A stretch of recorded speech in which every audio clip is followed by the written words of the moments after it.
संगमन 26 का यह तीसरा दिन, आखिरी सत्र। 2 दिनों से हम रचनात्मकता और उसके पीछे के द्वंद्व विषय पर तमाम बातें सुनते रहे और इतनी गंभीर चर्चाएं हुई हैं। ऐसी स्मृतियों को हमने सुनते हुए हम खुद कई बार, कल उसका जिक्र भी हुआ, जैसे मनोज जी को मैं सुन रहा था तो मैं अपने घर में जो मेरे बेटे ने बर्ड्स पाल रखे हैं और उसमें से एक बर्ड की जो मौत हुई थी, मैं बिल्कुल उसको याद करना शुरू कर दिया था। मैंने वो अपने बिल्ली के बच्चे की कहानी सुना रहे थे और मैं उसे याद कर रहा था और उतनी देर मैं भी उतना ही भावुक हो गया था। और बाद में मैंने उनका हाथ पकड़ के कहा कि जब आप बोल के उतरे तो मैं ऐसे ही आपका हाथ पकड़ के कुछ देर खड़ा होना चाहता था, मैं बोलना नहीं चाहता था। तमाम बातें हुई। रविंद्र ने तो जैसे चाबुक ही चलाया आगे। तो इन सारी बातों को सुनते हुए जो एक कुछ बार बार बातें आई कि हम अपने द्वंद्व और तनाव में जीते हुए क्यों लिख रहे हैं, उसमें एक जो निर्णयात्मक वाक्य आया बार बार कि हम अपने लिए लिख रहे हैं, खुद को मुक्त करने के लिए। और हम सभी अपने समय को दर्ज करना चाहते हैं, अपने समय के द्वंद्व को पकड़ना चाहते हैं।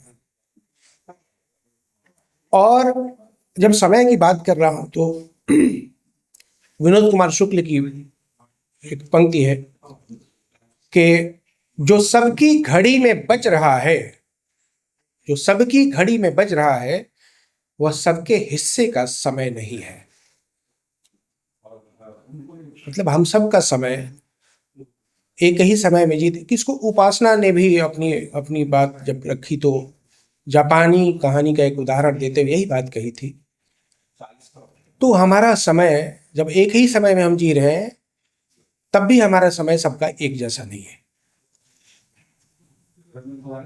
हम सब अपने समय को अपनी अपनी जगह से देखते हैं और अपनी जगह से जब हम देखते हैं तो हमारा समय बाकियों से अलग होने लगता है। हमारी दुविधाएं, हमारे द्वंद्व भी अलग होते हैं, पर हमारी चिंताएं एक जैसी है। और मुझे लगता है कि एक पाठक के नाते जब मैं कोई कहानी पढ़ता हूं तो मुझे वो कहानियां ही ज्यादा छूती हैं जहां शायद मैं जिस द्वंद्व को महसूस कर रहा हूं उसकी गूंज होती है।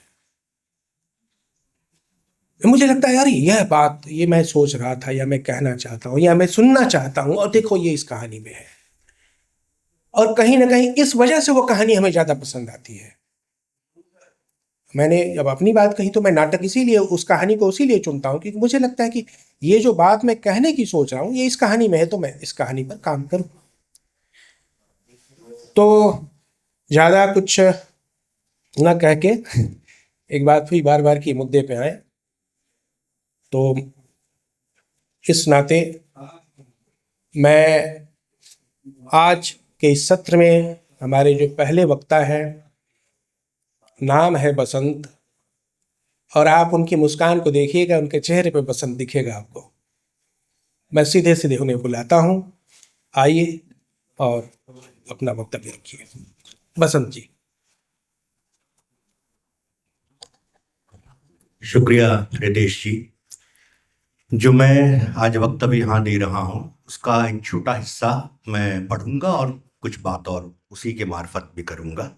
और उसमें जो पिछले 3 सत्रों में जो बातचीत हुई है उसके भी कुछ रेफरेंसेस संभवतः उसमें आए। तो लिखा है एक छोटा हिस्सा, उसको मैं पढ़ रहा हूं और उसके बीच में भी अपनी कुछ बात करूंगा। पहले तो विषय पर सोचते हुए पहले तो लगा कि क्या आसान विषय है। अपनी रचनात्मकता को पाने के क्रम में बतौर रचनाकार जिस जद्दोजहद से गुजरता है उसे बस कह ही तो देना है। साथ ही यह भी कि मैं अपने लेखन को धीरे धीरे कैसे विकसित करता हूं, उसका कैसे विस्तार करता हूं और किन अवरोधों को महसूस करता हूं और उन्हें पार करने का जोखिम उठाता हूं। तात्पर्य यह कि सब कुछ खुद के रचनात्मक अनुभव पर विचार करते हुए रखना है। लेकिन दिक्कत तब शुरू हुई जब शीर्षक में समाहित मैं या मेरे पर केंद्रित होने की जरूरत आन पड़ी, क्योंकि इस पर केंद्रित हुए बगैर कुछ कहना ही नहीं, कुछ कहना संभव भी नहीं है। अब यह जो समस्या है मैं की या अपने की, तो उसे कैसे समझा जाए। यह तो जानी हुई बात है कि लेखक अपनी देखी गई या सोची गई अनुभूत दुनिया की पुनर्रचना करता है। यानी एक नागरिक के तौर पर वह जो कुछ भी देखता है या देखने की चाहत रखता है उसे ही रूप देता चलता है। लेकिन ऐसा करते हुए उसका सामना उसके आत्म से कितना हो पाता है? क्या वह अपने मैं का सामना करना चाहता है? औरों की नहीं कहता, लेकिन मैंने इस पर सोचते हुए कई बार अपनी नींदें गर्क की है। अपनी निजता का दमन करने की व्यवस्था मुझमें कई तरह की परेशानियां खड़ी करती है। रचनाकार होने के कारण मैंने इस पर कई तरीके से सोचा है या सोचने की कोशिश की है। मैं इधर चल करके अधिकतर जो कविताएं हैं वो इसी जो विषय है उसके इर्द गिर्द ही कुछ कविताएं लिखी। तो दो छोटी सी कविताओं का मैं अपना उदाहरण देना चाहूंगा। अपनी ही दोनों कविताएं हैं, वो 3-3, 4-4 लाइन की है। एक कविता है खुद से सामना। आईने के सामने जब भी खड़ा हुआ, आईने के सामने जब भी खड़ा हुआ, दो परिचितों को एक दूसरे से नजर चुराते पाया। अब ये ऐसा क्या है कि मैं खुद ही अपना अक्स देख करके उससे नजर चुराने की कोशिश करता हूं या मेरा अक्स मुझसे नजर चुराने की कोशिश करता है। तो कहीं तो कोई गफलत है, कहीं तो कोई मुश्किल है। एक और छोटी सी कविता है, एक वाकिया। वाकिया कुछ यूं घटा कि जब मैंने अपने मित्र का दरवाजा खटखटाया, गला बैठा था मेरा, आवाज भारी थी और थोड़ी भीगी हुई भी। कौन? आवाज आई। मैंने कहा। मैं कौन? फिर अंदर से आवाज आई। मुझसे कुछ जवाब देते ही न बना और निरुत्तर ही खड़ा रह गया, यह विचारता हुआ कि अंततः मैं हूं कौन। खुद को समझने की यह चाहत कोई आध्यात्मिक या दार्शनिक चाहत नहीं है। यह व्यक्ति और रचनाकार के बीच का संघर्ष है, क्योंकि मुझे अब हर वक्त लगने लगा है कि मेरे नागरिक और रचनाकार के बीच दूरी बढ़ती जा रही है। सबसे पहले तो मुझे अपने नागरिक और अपने लेखक होने के बीच यह जो अंतराल पैदा हुआ है उसे समझने की कोशिश करनी चाहिए। यहां कह दूं कि यह अंतराल मुझ जैसे सामान्य और अपेक्षाकृत कम चर्चित लेखक की अपने निजी समस्या नहीं है। यह अंतराल सफलता के शीर्ष पर पहुंचे चर्चित लेखकों की भी समस्या हो सकती है, यदि उस पर ठहर कर वे ईमानदारी से विचार करें। खैर, मैं अपनी बात करूं। नागरिक होने का अर्थ है संविधान के दायरे में मिले मौलिक अधिकारों के अनुरूप जीने की आजादी, अपनी बात कहने और अपना असंतोष दर्ज करने की पूरी आजादी। पहला संकट या पहला द्वंद्व तो यहीं से शुरू हो जाता है। मैं और हम सब इस बात को महसूस करते हैं कि सार्वजनिक स्थलों और मंचों पर सीधी बात कहने की अपेक्षा अब बदली और सांकेतिक शब्दावली में कहना ज्यादा सुरक्षित है। ये मैं अपने बिल्कुल अनुभव से कह रहा हूं। इलाहाबाद से हम हैं, उत्तर प्रदेश, आप जानते हैं कि देश में क्या हैसियत रखता है। और बुलडोजर न्याय जो है अब वो किसी एक राज्य का चरित्र नहीं है, वो पूरे देश का चरित्र बन चुका है। ऐसे में लगातार हम अपने शहरों में, अपने क्लास में, इवन जब क्लास में लेक्चर वगैरह रिकॉर्ड करते हैं तो सब कुछ बोलते हुए भी कहीं ना कहीं एक दिमाग में होता है कि ये लेक्चर रिकॉर्ड किया जा रहा है और कहीं ना कहीं इससे मुश्किलें हो सकती हैं।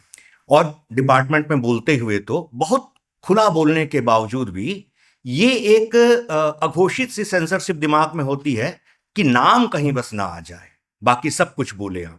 और वो इतने मूर्ख भी हैं कि नाम ना आए तो उनको कोई फर्क भी नहीं पड़ता। तो इसलिए सार्वजनिक स्थलों और मंचों पर सीधी बात कहने की अपेक्षा अब बदली और सांकेतिक शब्दावली में कहना ज्यादा सुरक्षित है। कहने की इच्छा और कहन शैली में यह जो फर्क पैदा होता जा रहा है, सबसे पहले मेरा सामना बतौर लेखक उससे ही होता है। कोई कह सकता है कि यह मध्यवर्गीय जीवन के अपने अंतर्विरोध हैं, लेकिन बात यदि यह सच भी है तो मेरी रचनात्मकता इससे प्रभावित हुई है। ऐसे में जब मैं अपने निजता के सामने खड़ा होता हूं तो खुद को अजीब स्थिति में पाता हूं। मेरी रचनात्मकता इस अंतराल से जूझे बगैर संभव नहीं है। सार्वजनिक मंचों पर संभल कर कहने की सतर्कता ने लिखने को बहुत प्रभावित किया है। यह केवल मेरी ही बात नहीं है, हम सब इसके शिकार हैं। कहने की सतर्कता ने लिखने को बहुत प्रभावित किया है।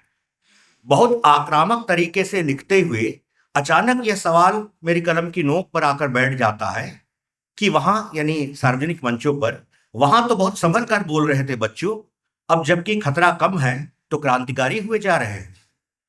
मैंने क्रांति का झंडा उठाए कई महान लोगों को उसी झंडे की लाठी से अपनी पीठ खुजाते और सफलता के पहाड़ पर टीका लगाकर चढ़ते देखा है। सोशल मीडिया ने इसके अनंत अवसर भी उपलब्ध करा दिए हैं। अब तो एक बात और कहूं कि रचनात्मक होने का अर्थ और पैमाने सबके अलग अलग हो सकते हैं, होते ही है। जहां तक मेरी अपनी बात है, केवल लिखने को मैं अपनी रचनात्मकता की पूर्णता नहीं मानता, उसे रचनात्मकता का एक अनिवार्य चरण मानता हूं। यह मैं दूसरों की बाबत नहीं, अपनी बाबत कह रहा हूं। मेरे लेखन की मुश्किल तो यहीं से शुरू होती है जब अपेक्षाएं हावी होने लगती हैं और परिणाम अपेक्षित नहीं प्राप्त होता तो मुश्किल में होना लाजमी है। लेकिन साहित्य और कला की दृष्टि से अब बहुतों के लिए संभवतः यह कोई बहुत बड़ी समस्या नहीं है। चूंकि अब यह कोई लोकप्रिय विषय नहीं है, इसलिए साहित्य की दुनिया में इसकी मांग भी कम है या बहुत बहुत कम है। वो जो पूरा 50 से लेकर के 70 तक का दौर था, बल्कि 40 से लेकर 60-70 का दौर था, जिसमें अज्ञेय है, मुक्तिबोध है और तमाम लोग हैं, वो इस सवाल से लगातार जूझ रहे थे। और ये जो टकराहट है, मैं वर्सेस जो दुनिया है, उस टकराहट को कई कई तरीके से लिखा। मुक्तिबोध का जिक्र इस विषय के संदर्भ में बार बार कई सारे लोगों के माध्यम से आना, उनका जिक्र, यह कोई यूं ही नहीं है। हम जानते हैं कि इसको लेकर के, हालांकि मुक्तिबोध व्यक्तिगत रूप से बहुत ईमानदार थे, हम सब जानते हैं, लेकिन बावजूद इस विषय को वो इस अंतर्विरोध को या इस मुश्किलों को रखने का जोखिम वो बार बार उठा रहे थे। तो ये उनकी अपनी निजी समस्या नहीं थी, उस समय के अपने कंट्राडिक्शन थे जिसको बार बार रख रहे थे। लेकिन अब चल करके मुझे लगता है कि इस विषय पर फोकस्ड होना हमारे अपने समय में बहुत अब बाहर का या उपेक्षित सा काम हो गया है, ऐसा लगने लगा है। दूसरा संकट है अपने लेखन की उपस्थिति, उसकी स्वीकारता और उसके विस्तार के लिए की जा रही कोशिशें। इसमें जो चुनाव का संकट लेखक के सामने होता है, उसे मैं हर पल महसूस करता हूं। आयोजन, बहसें, गोष्ठियां, संपादन, अनुवाद जैसे काम इसी रचनात्मकता के जरूरी हिस्से हैं। क्या इस क्षेत्र की मुश्किलों पर अब ध्यान दिया जा रहा है? यहां पर मैं थोड़ी सी बात कहना चाहता हूं। परसों से लेकर के आज तक अभी तक जो सवाल उठाए जा रहे थे कि मैं क्यों लिखता हूं, तो बार बार ये कहा जा रहा था कि मैं अपने लिए लिखता हूं, एक रूपक की तरह। मुझे लगता है कि ये कोई अभिधा में नहीं कहा जा रहा था। सवाल है कि जो मैं है या अपने लिए, मैं मेरे लिए लिखता हूं या अपने लिए जो मैं लिखता हूं, ये मैं या अपना क्या इतना इंडिविजुअल मैं होता है? यदि मैं अपने लिए लिखता हूं तो क्या मैं अपने लिए छपवाता भी हूं? तो जाहिर तौर पर जब मैं अपने लिए लिखता हूं कह रहे हैं, तो मुझे लगता है उस ट्रॉमा से बाहर आने की कोशिश, वो उसका पहला चरण है। लेकिन अपने लिए लिखने का मतलब इसको अभिधात्मक रूप में नहीं लिखना चाहिए, नहीं लेना चाहिए कि कोई बिल्कुल अपने लिए लिखता है। हम सब मैं जो है अपने मैं को कोई कितना सीमित या विस्तृत मानता है, यह उसकी अपनी निजी जरूरत या निजी समस्या हो सकती है। लेकिन लेखक का जो मैं है वो इतना छोटा मैं नहीं होता है कि उसके केंद्र में वह खुद हो।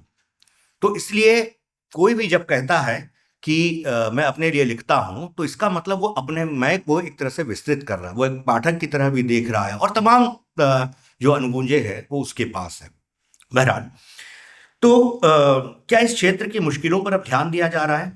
मुझे उसको लेकर सचमुच परेशानी है कि स्वीकार्यता और विस्तार को लेकर जो काम सामूहिक और पारदर्शी तरीके से होना चाहिए था, वो अब पूरी तरह व्यक्तिगत संपर्क और गुटबाजी की गिरफ्त में है। एक चीज और मैं यहां पर कहूं, मैं द्वंद्व से ज्यादा, ये दोनों शब्द मेरे लिए ज्यादा इंपॉर्टेंट थे, मैं और रचनात्मकता। मैं के बारे में मैंने थोड़ी सी बात की। रचनात्मक होने का क्या अर्थ है? अभी तक अधिकतर इस पर फोकस, राहुल जी ने इसको थोड़ा सा विस्तार दिया आलोचक के हिसाब से, लेकिन थर्ड पर्सन की तरह से वो क्रिएटिविटी में अपने पार्टिसिपेशन को उन्होंने एनालाइज किया, वो तो एक महत्वपूर्ण था। लेकिन मैं यहां पर थोड़ी सी और बात कहना चाहता हूं कि रचना, रचाव जो है, सृजनात्मक सर्जन जो है, वह केवल एक दृश्य या एक स्वर या एक शब्द का को रच देना भर नहीं है। इस सृजनात्मकता के बहुत सारे विस्तृत क्षेत्र है। उदाहरण के लिए हम थोड़ी देर के लिए माने ये आयोजन को ही ले लें, बतौर उदाहरण हम इस आयोजन को ही ले लें। लिखना जो है ठीक है, वो सृजना का एक क्षण है, लेकिन क्या बगैर रचनात्मक हुए कोई आयोजन हो सकता है? क्या बगैर रचनात्मक हुए कोई आलोचना हो सकती है? क्या बगैर रचनात्मक हुए इस तरह की परिकल्पनाएं हो सकती है? हम बतौर एक लेखक, एक संस्कृति कर्मी, एक शिल्पकार इस पर इस पर विचार कर रहे हैं।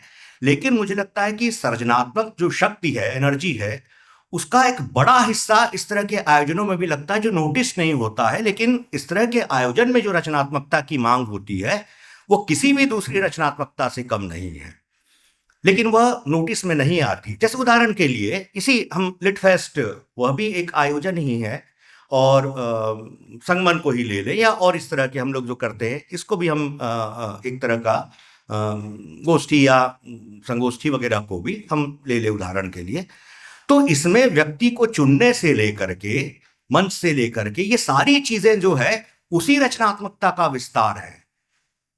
एक पत्रिका कैसे संपादित की जाएगी, एक कौन सा टेक्स्ट चुन करके उसका ट्रांसलेशन किया जाएगा, या कौन बाउल ला करके, या बाउल गीत होगा भी नहीं, या शास्त्रीय संगीत कोई होगा तो किसे चुना जाएगा, और आयोजन में पार्टिसिपेट जो करेंगे वो कौन लोग करेंगे, इसमें भी उतनी ही शक्ति लगती है, और ये रचनात्मकता का विस्तार है। इसलिए मैंने कहा कि अपने मैं को कोई कितना छोटा या कितना बड़ा करके देखता है, यह उसकी अपनी निजी समस्या हो सकती है। लेकिन जहां तक मैं अपने बारे में सोचता हूं, लिखना और ऐसे तमाम आयोजन का एक जरूरी हिस्सा बनना, आयोजक के तौर पर या किसी भी भूमिका में, वह भी उतनी ही रचनात्मकता की मांग करता है जितना कि सर्जन का, क्योंकि ये भी सर्जन के ही विस्तार के हिस्से हैं। तीसरा संकट इस एहसास का, मेरा जो द्वंद का जो तीसरा वो है कि इस एहसास का लगातार गहराता जाना है कि इस लिखे का महत्व यश प्राप्ति और चर्चा के अतिरिक्त कुछ बचा भी रह गया है या नहीं। छपने से मिली चर्चा के अलावा बहुत हुआ तो लिटफेस्ट में बुला लिए जाएंगे, सरकारी गैर सरकारी संस्थाओं की भव्यता का हिस्सा बन जाएंगे, अर्थ प्राप्ति की संभावना भी है, पुरस्कार का तो पूरा कॉरिडोर ही खुला हुआ है। लेकिन यह पूरा कॉरिडोर उनके लिए है जिन्होंने दूसरे संकट से निजात पा ली है कि हम जो है अपने को वही फोकस रखेंगे, और बाकी जो रचनात्मकता के विस्तार के जो दूसरे पहलू हैं उससे हमारा कोई लेना देना नहीं है। जैसे मुझे कई बार लगता है कि जो हिंदी फिल्मों में अभिनेता होता है ना, जो मुश्किल दृश्य होते हैं वो शूट कर लिया जाता, मारा कूदा तो कूदने का वो कर लिया, उसके बाद जो है बाकी जो है वो स्टंट मैन करते हैं। तो हमारी जो साहित्य या संस्कृति या कला की दुनिया में लेखक कहीं इस हाइट पे भी कभी कई बार जानबूझ करके या अनायास तरीके से खड़ा रहता है कि मेरा काम तो रचना है, बाकी दूसरे जो है स्टंटमैन है वो करते रहेंगे, बाकी काम उनका है। तो ये जो चीज है मुझे लगता है लेखकीय लेखकीय व्यक्तित्व या एक सर्जक के व्यक्तित्व का यह विस्तारित रूप है। कोई इस विस्तारित रूप को माने या ना माने, उसकी अपनी ये निजी चाहत या निजी मांग हो सकती है, लेकिन मेरे लिए जो है ये लिखना और या रचना और उसके साथ उसके जो दिगर क्षेत्र है उन दोनों में बराबर आवाजाही से ही मेरा अपना रचनात्मक व्यक्तित्व बनता है। इसलिए वह संकट जो है वह भी मेरा अपना ही संकट है, ऐसा मैं मानता हूं। क्या जिन्होंने दूसरे संकट से निजात पा ली, क्या मुझे इस तरह की लिप्सा बहुत महीन स्तर पर, क्या इस तरह की लिप्सा बहुत महीन स्तर पर लेखन और आयोजन को प्रभावित नहीं करती? मुझे खुद कई बार लगता है कि कुछ ऐसा नायाब तलाशूं और उससे वांछित कीर्तियों का वह आसमान खोजूं जिसका अकेला सितारा बनकर मैं चमकता रहूं। ऐसा हो तो नहीं पाता है, वो मेरे बूते की भी बात नहीं है, ऐसा हो तो नहीं पाता। उल्टे जो कुछ भी हो सकता था उससे और खिंचता चला जाता हूं।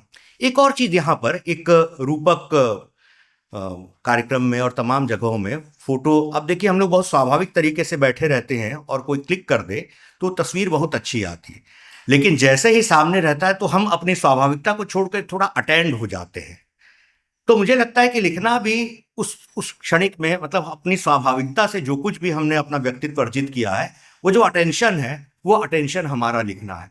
लेकिन उस अटेंशन में यदि नाटकीयता दिख जाए, वो भावक जानता है, आप तस्वीर देखेंगे तो जान जाएंगे कि ये अटेंशन, ये जबरदस्ती का अटेंशन है कि स्वाभाविक अटेंशन है, ये समझ जाएगा। और एक चीज और इसके साथ, अब तो सोशल मीडिया का दौर है, कई लोगों को मैंने ऐसे देखा कि मैं इधर देखूंगा तो तुम क्लिक करना, फिर नीचे कैप्शन आएगा नदी को निहारते हुए, जबकि इधर से वो कह चुका है पहले से कि मैं इधर देखूंगा तो तुम फोटो खींचना, या किताब पढ़ते हुए, मेरी किताब पढ़ते हुए, तो बकायदा एंगल वेंगल सेट करता है। ये सब हम लोग उस ड्रामे से थोड़ा सा बाहर रहते इसलिए वो ड्रामे को ऑब्जर्व बहुत करते हैं। तो हाँ हाँ हाँ, वो तो इसके मास्टर है। हाँ हाँ हाँ, जबकि वो शेर ढूंढ के रखे रहते हैं पहले से। तो बहुत मजेदार है ये। एक चीज और बस, एक चीज बस मैं दो एक चीज के बाद मैं अपनी बात खत्म करूंगा। समय हावी ना हो तो मैं कुछ कर भी नहीं सकता हूं, क्योंकि हम लोग क्लास लेते हैं ना तो याद है।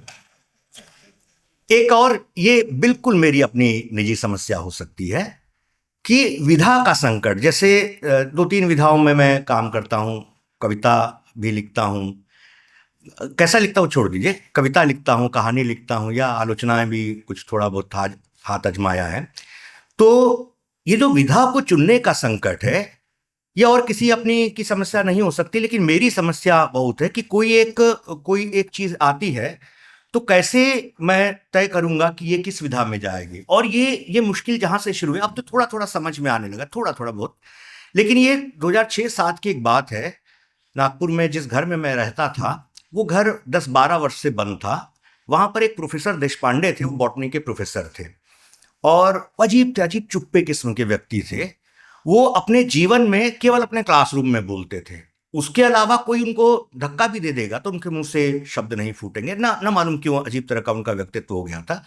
और वो इतने चुप्पे थे, अपने आप को इतना स्थगित उन्होंने कर रखा था कि घर का जो मेन डोर है उसमें भी उसको बंद करके पट्टा वट्टा ठोक दिया था, और जो खिड़की की झिर्रियां होती है उसमें उन्होंने पर्दे और सब लकड़ियां टांग रखी थी।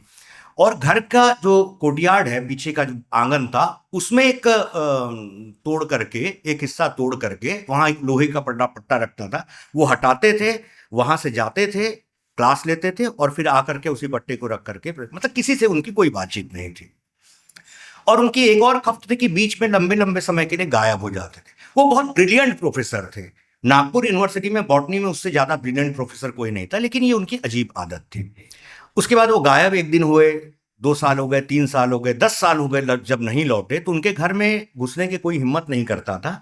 बाद में अंततः मैनेजमेंट ने फैसला किया कि इस घर में हम जाएंगे, तो तोड़ा गया। तो पूरा उनका जो घर था उस घर में अखबारें थी जो, और बीकर्स वगैरह बहुत सारे रखे थे। वो जूलॉजी भी में भी उनकी रुचि थी, तो सांप की केंचुल वगैरह सब थे। और अखबारों और किताबों के बीच में एक पतली सी एक जगह थी, 3x6 की इस तरह से, या 2x6 की। उसमें एक दरी, एक मटका और एक तकिया था, बस वही उनका बिछौना, उड़ना बिछौना था। अब वो व्यक्ति जो है वो चले गए, लौटे नहीं। 10 साल बाद उस घर में कोई जाना नहीं चाहता था। घर रिनोवेट हो गया, लेकिन सबको कहा जाता था कि घर बहुत मनहूस है। शादी के बाद हमको वो घर अलॉट नहीं हो रहा था, नहीं कर रहा था मैनेजमेंट, कि अभी अभी तो तुम्हारी शादी हुई। मैंने कहा मुझे वही घर चाहिए। तो हम लोग उस घर में गए, फिर हमारे ढंग से वो सब घर बना। अब वो प्रोफेसर देशपांडे की चिट्ठियां मेरे जाने के बाद भी अमेरिका से, जर्मनी से, न मालूम कहाँ कहाँ से वो चिट्ठियां आती थी। ये कैरेक्टर दिमाग में ठुक गया मेरे। अब मैं बार बार इसको कविता में लाने की कोशिश करूं, क्योंकि उस पर उसको लिखे बगैर मुक्ति नहीं मिल रही थी। बार बार सोच रहा था मैं कविता लिखूंगा या कोई व्यक्तित्व जैसा कुछ करूंगा, वो सब कुछ बन नहीं पाया। तो अचानक से फिर उसको एक कहानी के रूप में ढालने की इच्छा है। और कहानी जैसी भी है, लेकिन वो कहानी बन गई, 3 दिन नाम से छपी हुई। तो कई बार ये जो विधा का चुनाव है, यदि मैं अटका रहता उसी विषय पर कि ये कविता में ही मैं इसको करूंगा, तो शायद वो काम हो नहीं पाता। तो जो विधा का चुनाव है, यह भी लेखक के सामने, जो कई विधाओं पर काम करता है, उसके लिए एक बहुत बड़ा संकट है मुझे लगता है। और कैसे उससे निजात पाता होगा, या नामवर जी कहते हैं, नामवर जी की बात को बहुत अर्थ नहीं मैं देता, लेकिन वो कहते हैं कि वस्तु जो है वो अपना रूप लेकर के आता है। ये बहुत बड़ा धोखा है। वस्तु कोई रूप लेकर के नहीं आता है, रूप हम लोग गढ़ते ही हैं। तो खैर, तो ये जो कई कई विधाओं में काम करने वाले लोग हैं, उनके साथ ये संकट और गहराया हुआ होता है कि इस आइडिया को हम लोग किस तरीके से डेवलप करेंगे। और ये लिख लेने के बावजूद भी ये एक भ्रम या एक संशय बना ही रहता है कि हमने इस इमोशन को यह रूप दे करके, या उस असंतोष को यह रूप दे करके उसके साथ न्याय किया या नहीं किया। ये मेरी बिल्कुल अपनी निजी समस्या है। एक और बस बोल करके बात अपनी बस खत्म करूंगा।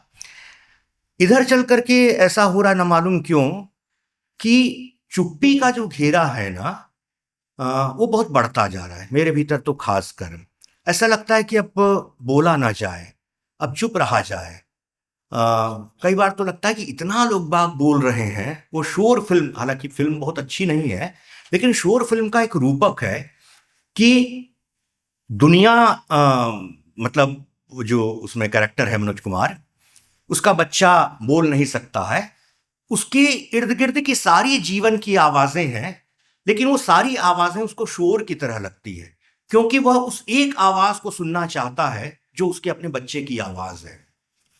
तो शायद एक सर्जक के तौर पर, वो सर्जना के कई पड़ाव होते हैं, एक सर्जक के तौर पर हर व्यक्ति एक उस आवाज को सुनना चाहता है, और वह आवाज नहीं आई तो लगता है कि ये सब शोर है। और धीरे धीरे मेरे भीतर कम से कम उस तरह की चुप्पियां बढ़ती जा रही है। कई बार तो ऐसा लगता है कि कहीं जाए किसी सर्जन के पास, अपनी जीभ और कान दोनों की सर्जरी करवा के आ जाए, कि ना सुनने की क्षमता रहे, ना बोलने की शक्ति रहे, ताकि इस पशोपेश से ही मुक्ति हो जाए। तो जो चुप्पी के बढ़ते हुए दायरे की समस्या है, ये मुझे लगता है कि समस्या से इधर कुछ ज्यादा ही घिरता जा रहा हूँ। शायद मुक्त हो जाऊंगा। शुक्रिया। चुप्पी के बढ़ते दायरे, उंगली रखी आपने। और मैं से जो संवाद है लेखक का, मैं की जो समस्या है, वह आपके इस पूरे वक्तव्य का जो उसके जो केंद्र में था, उसमें बड़े अच्छे से आपने यह भी समझा दिया कि जब हम ये कहते हैं कि मैं अपने लिए लिखता हूँ, तो उस अपने लिए लिखने का क्या हम उसका अर्थ लें। और जब आप वो समझा रहे थे तो मुझे मुक्तिबोध की पंक्तियाँ ध्यान आ रही थी कि मैंने मैं शैली अपनाई, देखा एक दुखी निज भाई। निराला निराला के, हाँ, ये मैंने मैं शैली अपनाई, देखा एक दुखी निज भाई। वो दुखी निज भाई को देखने के साथ मैं शैली आती है। तो बहुत बहुत धन्यवाद बसंत जी।